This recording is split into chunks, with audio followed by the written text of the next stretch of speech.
नमस्कार, मैं विनय तिवारी फिर आपके साथ एक वीडियो शेयर करना चाहता हूं और ये वीडियो मेरी रिकॉर्डेड होगी जो मैं फेसबुक और इंस्टाग्राम में और यूट्यूब चैनल में एक साथ इसको प्रसारित करूंगा। आज मैं थोड़ा सा अलग विषय में आप सबसे बात करना चाहता हूं। आज भारत के लोकतंत्र में 5 बड़े राज्यों में विधानसभा चुनाव के परिणाम घोषित हुए और परिणाम अपेक्षाकृत वैसे ही आए जैसे एग्जिट पोल कुछ दिन पहले रिलीज़ किए गए थे। हालांकि एग्जिट पोल में थोड़ा सा डिफरेंस रहा जो तमिलनाडु में एग्जिट पोल के खिलाफ आया परिणाम।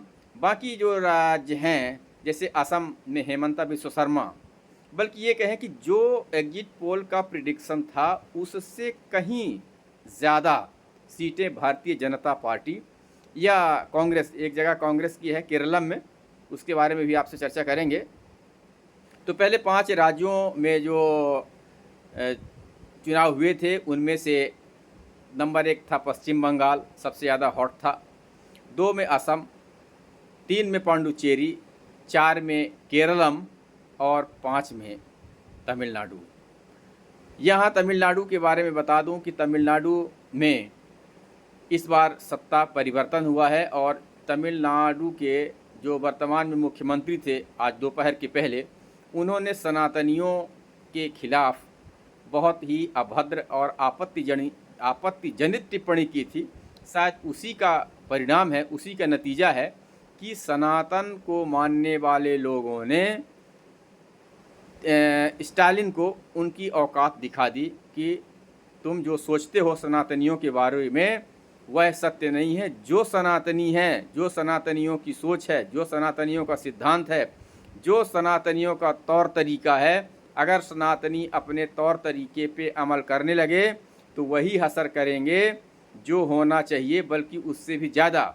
आप तमिलनाडु में वैसा ही हुआ कि स्टालिन ने सनातनियों के बारे में बहुत ही गलत शब्दों का इस्तेमाल किया था और उन्हीं सनातनियों ने स्टालिन तो हारा ही, लेकिन जैसा कि एग्जिट पोल बता रहे थे कि क्लियर मेजॉरिटी आएगी, तो ऐसा लग रहा था कि एग्जिट पोल करने वालों ने सनातनियों को नज़रअंदाज किया या सनातनियों के बारे में उनको जानकारी नहीं है।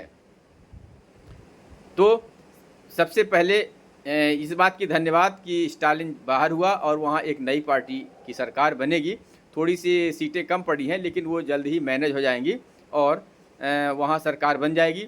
दूसरा राज्य हम चलते हैं पांडुचेरी नहीं, पहले हम केरल चलते हैं। केरलम में कांग्रेस की सरकार बनी है। एक तरीके से जो सूखा था कांग्रेस का वो शायद थोड़ा सा उसे गीलापन महसूस हुआ और वहाँ पे उनकी सरकार बन गई है, तो एक थोड़ी सी राहत की सांस उनको ज़रूर मिली होगी।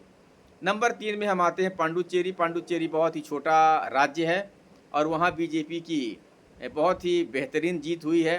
30 सीटों में से 18 सीटें बीजेपी जीत करके सरकार बना रही है। हम 4 में चलते हैं असम का भी चुनाव।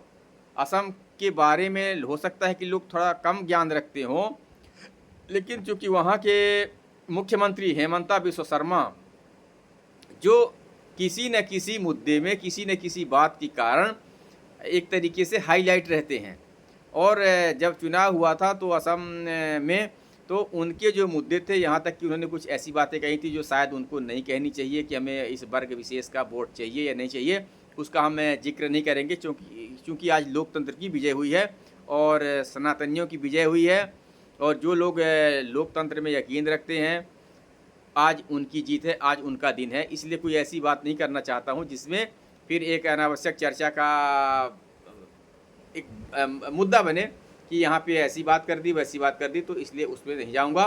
हेमंता बिस्वा शर्मा की परफॉर्मेंस पे मैं ज़रूर जाऊँगा कि सरकारें एक्चुअली होता क्या है कि जब 5 सालें अपना कार्यकाल पूरा कर लेती हैं तो उनके खिलाफ एंटी इनकम्बेंसी इतनी ज़्यादा हो जाती है, या जो उनके विधायक होते हैं वो विधायक कुछ काम नहीं कर पाते हैं, जिससे लोगों में नाराज़गी होती है और उस नाराज़गी का परिणाम ये होता है कि अगले 5 वर्ष के बाद सरकार रिपीट करना भारी पड़ता है। लेकिन हेमंता बिस्व शर्मा बंगाल पे वहाँ असम पे जीत दिलाने में कामयाब हुए। तो इसके लिए असम की जनता और हेमंता बिस्व शर्मा को कोटि कोटि धन्यवाद कि उन्होंने जनमत का दिल जीता और एक बार सरकार बनाने में सफलता पाई।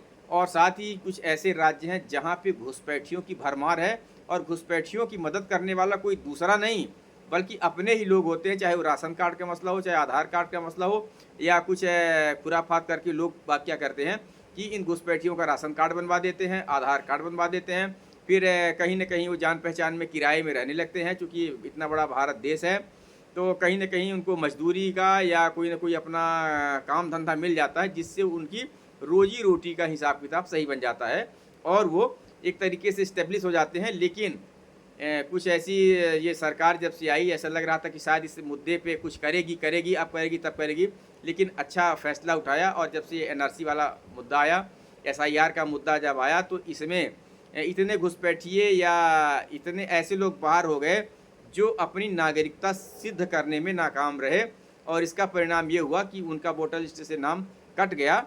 और अभी तो चलिए कोई बात नहीं, अभी तो शुरुआत है, आगे देखते हैं होगा क्या आगे। अभी क्योंकि कहानी ख़त्म नहीं हुई है बल्कि अब कहानी शुरू होगी। तो अब ये देखते हैं कि चूँकि अब एक तरीके से हेमंता बिस्व शर्मा जब कमान संभालेंगे एसआईआर की बात, तो अब देखिए क्या होता है, ये भी एक दिलचस्प होगा। अब हम सबसे हॉट जो रहा, जो इसमें देश की तो निगाहें थी ही, जिस चुनाव में विदेश की भी निगाहें लगी थी कि क्या होगा, क्योंकि ये ऐसा राज्य था कि अगर ऐसा प्रदेश था कि अगर इस प्रदेश में भारतीय जनता पार्टी जीतने में कामयाब हुई तो आगे जो कुछ बड़े राज्यों में चुनाव आने वाले हैं उसमें भारतीय जनता पार्टी को चुनाव जीतने में आसानी होगी। लेकिन जिस तरीके से एग्जिट पोल बता रहे थे तो ऐसा लग रहा था कि एग्जिट पोल कुछ हद तक सही होंगे, लेकिन इतनी ज़्यादा मेजॉरिटी मिलेगी ये भी शायद किसी को उम्मीद रही होगी। हमें भी इतनी उम्मीद नहीं थी कि इतनी बीजेपी 200 पार करेगी और ना और भी लोगों को उम्मीद थी। लेकिन फिर भी अब हम आते हैं असली मुद्दे पे कि दरअसल जो पश्चिम बंगाल में हुआ तो हुआ क्या। पश्चिम बंगाल में आपको बताएं कि 2 ऐसे बयान आए, उन 2 बयानों से पुष्टि कर दी कि भारतीय जनता पार्टी वो गलती करने नहीं जा रही है जो उसने 2021 के चुनाव के बाद की थी। 2021 में दरअसल हुआ क्या था कि जैसे ही परिणाम घोषित हुए और परिणाम घोषित होने के बाद पूरे पश्चिम बंगाल में अराजकता का माहौल फैल गया और यहाँ तक कि जिन लोगों ने भारतीय जनता पार्टी का समर्थन किया था, भारतीय जनता पार्टी के उम्मीदवारों को जिताने में अहम भूमिका निभाई थी, तो उनके यहाँ या जैसे जिनको पता चला कि इसने वोट नहीं दिया, ये कैंडिडेट जीत गया, तो जो भारतीय जनता पार्टी के समर्थक लोग थे उनके घरों में तोड़फोड़ की गई, आगजनी की हुई, हिंसा हुई। और हिंसा तो शायद ये पहली बार है कि हिंसा से रहित रहा पश्चिम बंगाल, नहीं तो हिंसा की भरमार होती थी। लेकिन ये इलेक्शन ऐसा था कि इसमें कोई हिंसा नहीं हुई और इसके लिए गृह मंत्री को बहुत बहुत धन्यवाद। अब जो आते हैं असल मुद्दे पे कि आखिर भारतीय जनता पार्टी जीत सकती है, इस बात का विश्वास लोगों में कैसे जगा। तो मेरा मानना है कि जो 2 बयान आए, एक बयान माननीय गृह मंत्री जी का आया जो उन्होंने ये कहा कि अगर कुछ इधर उधर होता है तो जो पैरामिलिट्री फोर्सेस हैं, सीआरपीएफ हैं, उनको लगभग 6 महीने तक हटाया नहीं जाएगा। क्यों?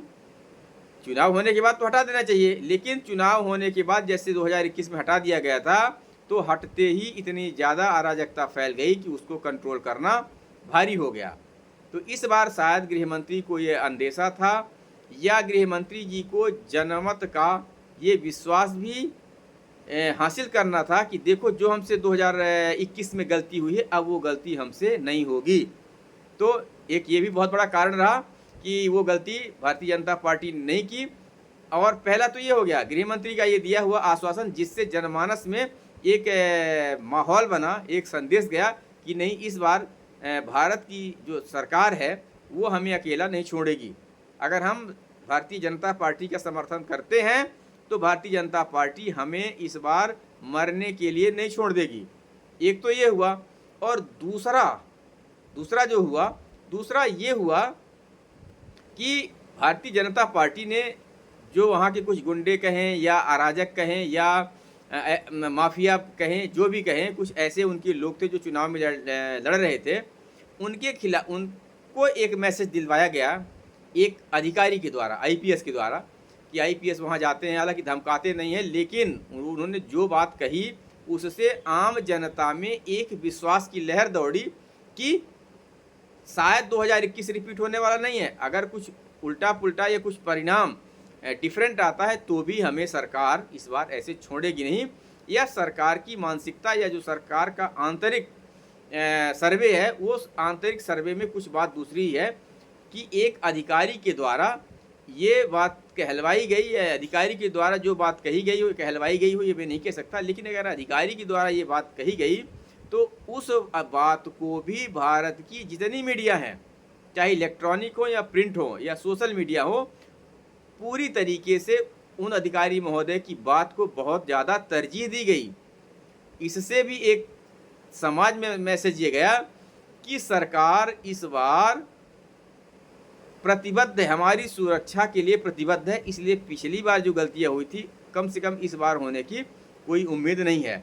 तो ये भी एक बहुत बड़ा फैक्टर रहा। इस फैक्टर की वजह से जो महिलाएं थी, जो नवयुवा था, जैसे ये क्या होता था पहले कि या तो कुछ पैसे दे दिए गए या धमकी दे दी गई या ये कह दिया गया कि भाई आप चुपचाप घर में रहो, आधार कार्ड आप हमें दे दो अपना, आपके घर में रसगुल्ले पहुंचेंगे, मिठाई पहुंचेगी, क्या पहुंचेगा ये तो वही लोग जाने, लेकिन आपको वोट डालने जाने की ज़रूरत नहीं है। एक तो पहले ये होता था, लेकिन इस बार जब अधिकारी महोदय का बयान आया तो सरकार तो वहाँ का जो आम जनमानस है उसमें एक भावना जागृत हुई कि हमें इस बार वोट देना चाहिए और हमें खुल के निकलना चाहिए। और जिस तरीके से पैरामिलिट्री फोर्सेस डट के खड़ी रहीं, तो जो वोटिंग का परसेंटेज है वो वोटिंग का परसेंटेज अविश्वसनीय रहा। 95%, 96%, 92% एक विधानसभा के चुनाव में वोटिंग होना मायने रखता है। तो पिछली बार जो बदमाशियां, जो चालाकियां होती थी ममता बनर्जी के द्वारा, वो इस बार बिल्कुल नहीं हो पाई। और एसआईआर ने बचा कुचा काम ये किया कि जो बांग्लादेशी अवैध घुसपैठिए थे, जो लोग अपना यहाँ नागरिकता की पुष्टि नहीं कर पाए थे, वो लोग भी, उनका भी वोट कट गया। तो इस बार बीजेपी को जीतने में बड़ी आसानी हुई और बहुत बहुत धन्यवाद। और कुछ मैं सरकार के बारे में आज की वीडियो में नहीं, कल की वीडियो में मैं थोड़ा सा और जिक्र करूंगा कि दरअसल अब आगे होगा क्या।